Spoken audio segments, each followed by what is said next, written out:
So when Byline Festival invited me to address the crowd yesterday on the Russian interference in British politics, I made one condition. They didn't pay me, but they said they will pay expenses. So I asked them if they could pay my ticket back, not to my university, but to Jersey. I haven't been back to Jersey for about more than 25 years.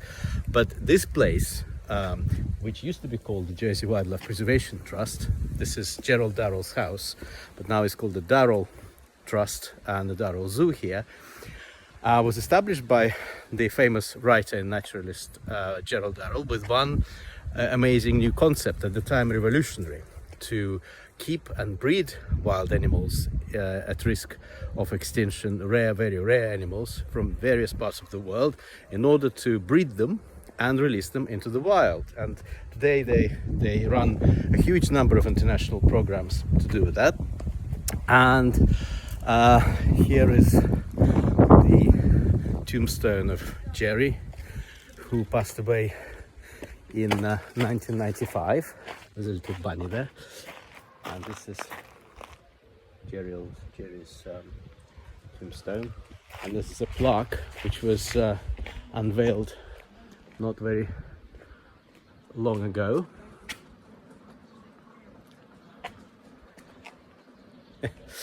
And also here's an exhibition which Lee Durrell, who I was lucky enough to catch up with earlier today, Lee Durrell, his widow, is still honorary director, and she opened this exhibition in 2013. And if you remember from recent ecanization of his most famous book, which was his first book, My Family and Other Animals, here is his exhibition, Gerald Durrell Years. And one of the most famous artifacts here is the first draft of the book, which is about his life in Corfu with his family from 1935 to 1939. And I think what drove Durrell and other conservationists was the premise that as a human race we profiteered and benefited, and lots of people made lots of money on exploiting natural resources, and there is a moral responsibility to put things back.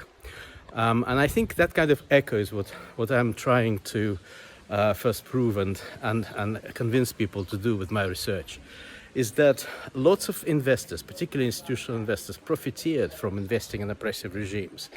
And that money that went to dictators helped them not only to strengthen the oppression of their own people, but also equipped them to fulfill their aggressive geopolitical plans towards their neighbors, as in the case of Russia, Putin's Russia and Ukraine.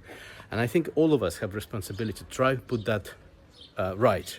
And I think my research might be one of the little steps towards this great goal. And I thank you very much from the bottom of my heart for helping me to fulfill it. And I'll keep you updated. And hopefully in August or September, we'll have a dinner in London, as I described in my previous update. Thank you so much indeed.